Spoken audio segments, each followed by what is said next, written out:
omusawo nambemu asompe bifaananyi bya drone shot seven zo tuba tutandikira omanyi Chameleone onakula ya Chameleone lujjukiranga lwa fight ya Golola ne Tugume nali fani wa Golola naye nga mpira Tugume agenda kuba Golola naye nga sina na wonkolo nga tulina wosola kunkaka kwagira Tugume nga njagala Golola fight yalimu abantu yali ku freedom city banagizimba yonna nasasula omutwalo gumu nenyingira nasasula mitwalo ebiri ngene mu VIP baba wanse ngano genda mu VIP nesasula omutwalo mulala ngene mu VIP mba nakadisina nonya kufuna katebe wentula Golola nasumagira mu Tugume namukuba ekikonde simanyi ngeri yamukubamu simanyi fight gyavane nasanyuka ngomutima gungambera kale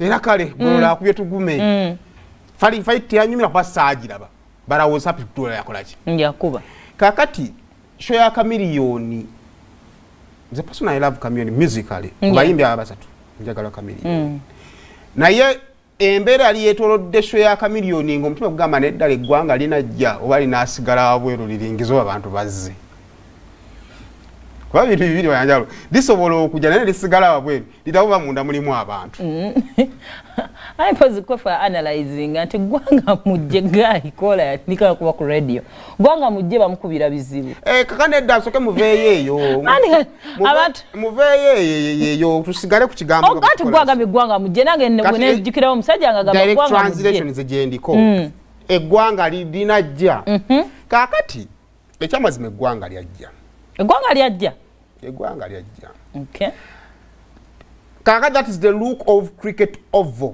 nga bwerabika ngeggwanga lize kati wolaba tent wano we watera okubeera stage buli omu alina analysis ye ku bantu ba Kamiri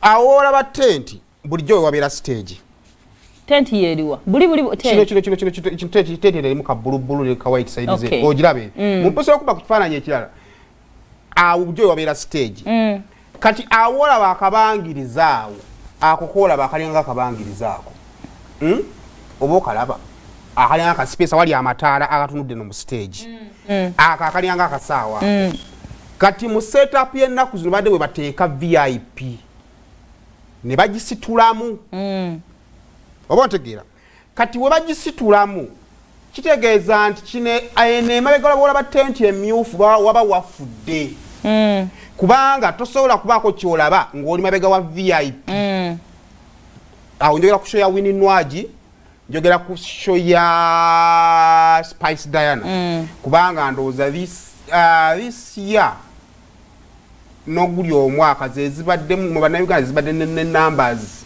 ennyingiko kuba gravity yaliyo yakola bulungi ne numbers zaali nnyingi nnyo ani omulala awo omulala yaliyo azawe yali ku zoo ababadde ku cricket oval kati setup ya Chameleone bakyusa stage kati bijja okulaba cricket oval nti ejjudde oba kubaawo wansi ne bakuba n'obudaala eri Chameleone n'akwata stage eyo n'agiteeka emaaso g'obudaala kitegeeza obudaala n'abanga akoze eki abubisse n'akwata VIP n'agiteeka side zeri ku tenti nga tenti yali almost ku kisenge wabeera ki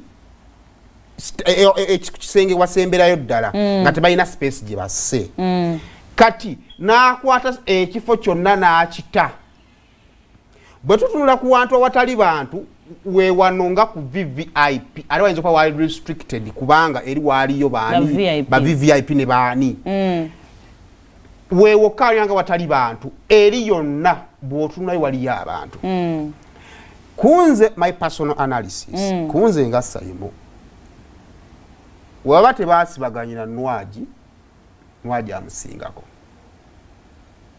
nga nkozesa provision nti ku show ya Nwagi bakwata ne baelevatinga wano wolaba akasaawe emabega ne wabawo space gye batta buno obuwunjuwunju bwe mulabamu butono kubanga VIP yajjudde ng'abantu balaba muntu ku muntu eno obedda nze mbayitamu nga nkola ebyange ng'obalaba bajjudde then eno mu ordinary yonna ordinary kaakubye okuva no walaba kajjudde paka eri emabega eri wedda awali abaana abakozi so kunze nga nze it was a surprise to everybody including Chameleone.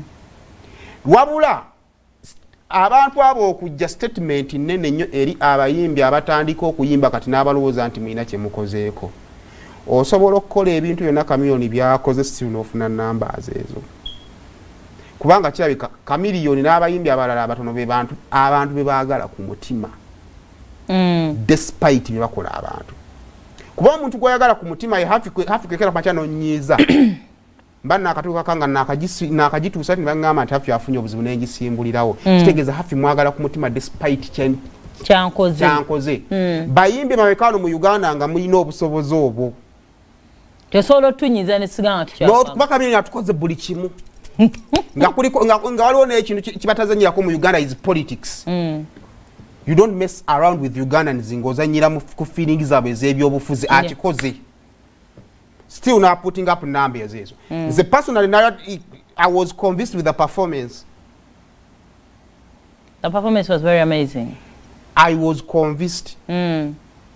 Kubanga ekisooka enyimba nga bwe njagala yaziyimbye. Ekyokubiri ebigambo nade nsubiro bogera yabyogedde kubanga temusobola kumwogera nga shewegenda omusala yajja ayimbe buyimbi aleme baddamu. Mwali mwagala abadde. So that is Chameleone. Mwali mwagala abadde muwa. Yabadde ne microphone that day. Ate Chameleone abantu bamutayige Chameleone. Bani yakugita Maestro. Bakoze bulungi. Guy na failing akubako kintu kimu kyatuukiriza. Chameleone namblastingira ku stage. That is Chameleone for you. Kati mwabagala okuzaala Chameleone kale mumutte muzaaleyo wamu. That is him. Nenjagala okubaza bana Uganda mwebale ku respecting hard work. Na muntu wabakusasudira kyo atokola mulimu gwe bulungi. Mwetagalangira. But that is a very good band. Just for mistakes bubiranga. Na kitege ntumala yandi understand ne Chameleone yecho amulemye. Taina manyi oyo mulala. But that was so beautiful. So kuze ngaze mwebale ku respecting hard work. Yes. Kunsi kuno tatandika I don't know. Why do I think gwanga mujeri teyandi badengeno? Ati kati n'ekirala wala omuntu yangambe ekigambo kino kyengezaako okukkiriza. Ti President Museveni Katonda yamulonda. Okumanya Katonda yamulonda ne wamulabiranga anaatera omutwala aleeta embeera emufivali nga abeerewo. Ayinza okuba guno yayitawo olwa kana ka COVID litakawona. Singa yabaleka ne tutambula bulungi nnyo nga bwe tugenda okulonda tusobola okusigalawo tebatugaana kukuŋŋaana. Abavubuka amaanyi ge baali baleese yali takawona. Katonda n'aleeta COVID ng'ali mu favor ya Museveni. Life can be funny. So that is good for you. Nti eyasooka yitesobola kukola bweti. Ne Katonda n'aleetawo ekintu ekisiikula emitima gy'abantu kubanga tewali yazze mu Chameleone nga amusaasira. Mubambi.